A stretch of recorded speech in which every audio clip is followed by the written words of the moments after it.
আমি তো সেরা স্কুল কলেজ ইউনিভার্সিটি দেশে বিদেশে আমি পড়িয়েছি, ওকে আমি নিয়ে গেছি সাথে করে, ওর সঙ্গে থেকেছি।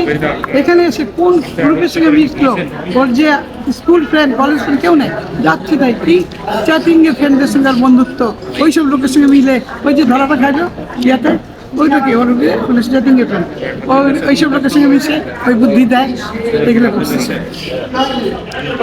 মানে বললাম, মানে পৃথিবীর ইতিহাসে পৃথিবীর কোনো দেশের মানে নারীর প্রতি নারীর সহিংসতা এর চেয়ে নিকৃষ্ট উদাহরণ তার হতে পারে না। না, মাকে বের করে দেওয়া বাসা থেকে এর মতো জঘন্য কাজ আর কি। কোনো ইতিহাসে বা মহাদেশে কোনো ইতিহাসে এরকম নিকৃষ্ট নজির নাই যে কোনো মেয়ে তার মায়ের সঙ্গে এরকম আচরণ করেছে। আপনারা অনুসন্ধান করে খবর নিন ওর এই ক্ষমতার উৎস কোথায়। গত 8 বছর সে আমাকে কিসের কার ক্ষতির জন্য সে হচ্ছে আমাকে বাসা থেকে বের করে দিল, এবং এই স্বাধীন বাংলাদেশে ওর ক্ষমতার উৎস কোথায়। এখন কি উনি ম্যারিড না আনম্যারিড? আমি বলতে পারি ওটা আপনার করবেন, ও একটা দুটা না কয়টা করতে আমি জানি না। আমার ছোট ভাই সবগুলো সিরিয়ালে, এগুলো আমার ফ্যামিলি সবাইকে নেওয়া হয়েছে। স্ত্রী বুঝিয়ে ফিজি কার স্ত্রী? আমার ভাই। আপনার ভাইয়ের স্ত্রী। তাহলে আপনার সম্পদ বলতে ঢাকায় ওই একটাই? আচ্ছা, ওটা কি আপনার কেনা না পৈতৃক সম্পত্তি? না না কেনা। ওটা কি আপনার নামে কেনা না আপনার হাজবেন্ডের? না না হাজবেন্ড আমার ছেলে। আমার ছেলে বাইরে থেকে আমাকে থাকতে, বাবা আমাকে থাকতে দিয়েছে। ও আপনার ছেলের কেনা? হ্যাঁ, ও কেনা না বানিয়েছে। আচ্ছা, হাজবেন্ডিকে লোন টোন যত যাবতীয় সব। এখন ছেলেকে উঠতে দেন আপনার না ছেলেকে? না না না, আমি আমাকে তো বের করলো। মানে ভাইকে উঠতে দেন না তুরিন আফরোজ? ফেরদৌস আমার ছোট ভাই। এইগুলা গ্রামের নীলফামারীতে গিয়ে সে ফাউন্ডেশন করছে নিজের নামে, সন্ত্রাসী পালে ওরা এগুলো সব বিলি করে ওখানে। ও, মানে ওই নীলফামারী এলাকায় কি ফাউন্ডেশন করছে তুরিন হ্যাঁ, আফরোজ? ওর নামে। কি ফাউন্ডেশন সেটা? তুইনাপুর ফাউন্ডেশন কি আমি জানি না। আচ্ছা। আমি তো দেখি না, আমার হাজবেন্ড মারা গেছে 17 সালে, ওই যে মাটি দিয়ে আসছি আজ তো আমি যেতে পারি না, কারণ ওখানে আমাকে সন্ত্রাস অবাঞ্ছিত ঘোষণা করছে। কোথায়? নীলফামারী? কেন? আমি যেন যেতে না পারি, ওখানে বাড়ি ঘর সে দখল করে আছে তোমার স্বামী। ওখানে ওখানেও কে দখল করছে? আপনার মেয়ে? ওই আমাদের ঢুকতে দিবে না। তার মানে নিজের ভাইকে কিছুই দেবে না? না না, সে কিছু না। তা আপনি কি দেশে থাকবেন না আপনার ছেলের কাছে আমি থাকেন? আসা যাওয়া করি বাবা, আপনার ছেলের কাছে থাকেন? ছেলের কাছে থাকি আসে। আমি তো ওই দেশের নাগরিক না। কোন দেশে থাকে? কানাডা। আচ্ছা, আমি তো ওই দেশের নাগরিক না, আমি আসা যাওয়া করি, থাকি, আবার যাই, লুকায় থাকি। মানুষ আসে দেশে কত খুশি নিয়ে, আমাকে লুকায় আসতে হয়, লুকায় চলে যেতে হয়। কোথায় থাকে সম্ভাব্য জায়গায় তারা হচ্ছে লোক পাঠায়। তো ব্যারিস্টার তুরিন আফরোজ একজন নামকরা ব্যক্তি, মানে নামকরা বলতে সবাই তাকে চেনে প্রসিকিউটর হিসেবে। ট্রাইব্যুনালে অনেক যুদ্ধ অপরাধের মামলার প্রসিকিউটর ছিল সে। হ্যাঁ, তো সে এরকম মায়ের সাথে এরকম করতেছে কেন? কি স্বার্থ? ও হচ্ছে সব দখল করে দেবো, বাবার বাড়ি ওখানে জমি জমা সব কিছু বাবার নামে জমি করছে। সে একাই তো না, ওটা তো আমি পাবো, আমার ছেলে পাবে, সবাই পাবে, সব শেষ। কারণ যেহেতু আমি বাইরে থাকতে, সে কি মানসিকভাবে বিকারগ্রস্ত হয়ে গেছে না? আমার কাছে মনে হয় এটাই ঠিক। Mentally sick? তাহলে কেউ করতে পারে? তোমরা অনুসন্ধান করে দেখেন ওর এই স্বাধীন বাংলাদেশের ক্ষমতার উৎস কোথায়, কে তাকে এত সাহায্য করেছে? সে কি চায়? সে বলেছে পুনরায় সংবাদ সম্মেলন করে বলতে হবে যে গতবার আমার মাথা খারাপ ছিল, তাই আমি উল্টাপাল্টা বলেছি অতিরিক্ত ওষুধ খাওয়ার জন্য। এরকম করছি মিথ্যা, যার কোনো ভিত্তি নেই। আর আমি তো মানসিকভাবে সুস্থ আছি, তবে কি করে এত মিথ্যা বলবো? এগুলো বললেই নাকি আমি আমার অধিকার ফিরে পাবো? আমার থাকবার জায়গা থেকে সে জবরদখল করে আছে। তার পারিবারিক জীবনে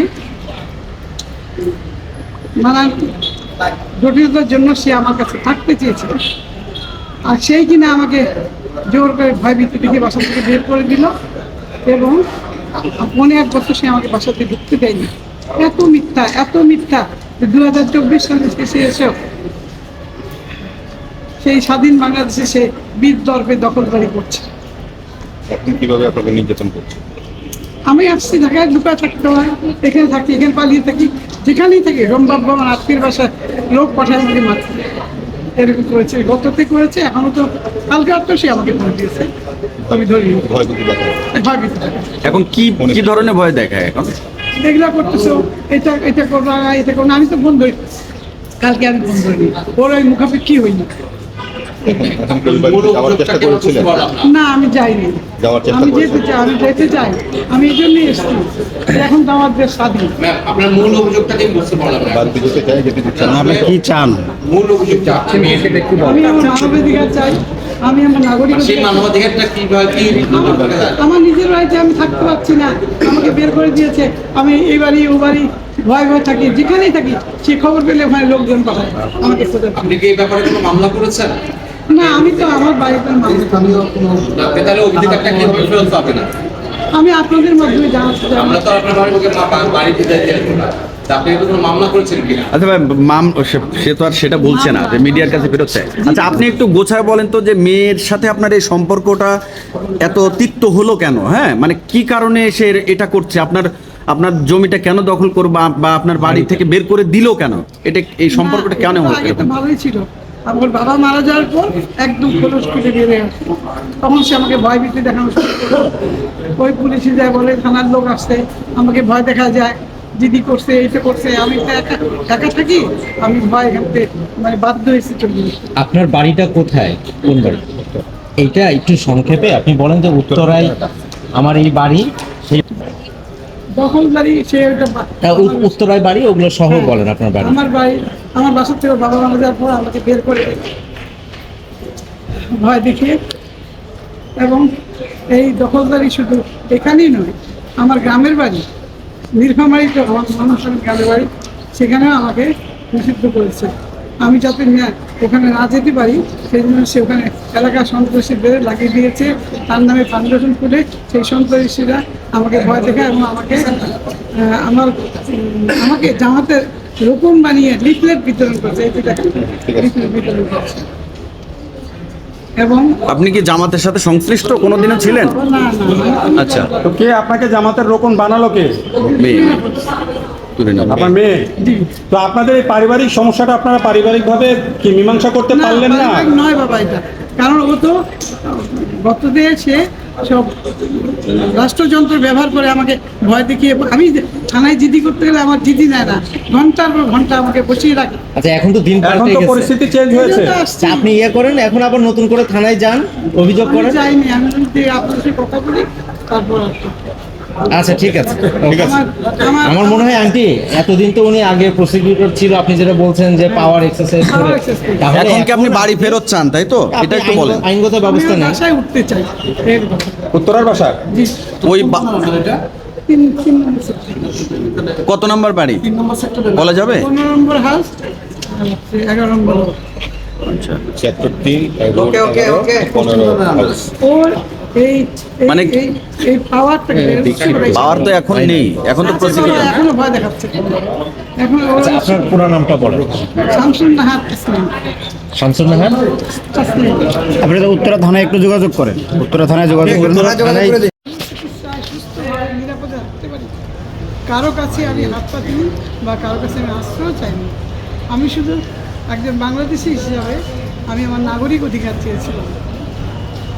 তখন আমার কিডনি 65% কাজ করছিল, এখন আমার দুটো কিডনি অকেজ, ডায়ালিসিসের উপরে বেঁচে আছি। প্রথমে বুক ছিদ্র করে আমার ডায়ালিসিস শুরু হয়, এখন হাতে পিস্টুলা করে এখন ডায়ালিসিসের পদ্ধতি স্থায়ী করা হয়। এখন আমার একদিন পর একদিন ডায়ালিসিস চলে। দিনাজপুরে আমার বাবার বাড়ির কিছু ভিটামাটি বিক্রি করে আমি সেই কাজ, ওই টাকা পয়সা দিয়ে আমি চালিয়েছি আমার বাবা। আমি সব সত্য বলছি। আর যে আমার এই পরিস্থিতি করাতে বাধ্য করেছে সেই তুরিন আফরোজ দিব্যি তার মিথ্যাকে সত্য বানিয়ে আমার উপর একদম চাপিয়ে দিয়েছে। সম্পর্কে আপনার কি হয় এটা একটু বলে নেন। আমার কন্যা কোন মেয়ে? কত নম্বর? তুরিন আফরোজ। এত দরকার। আচ্ছা, আপনার অভিযোগগুলো একটু বলেন। বলছি, আমার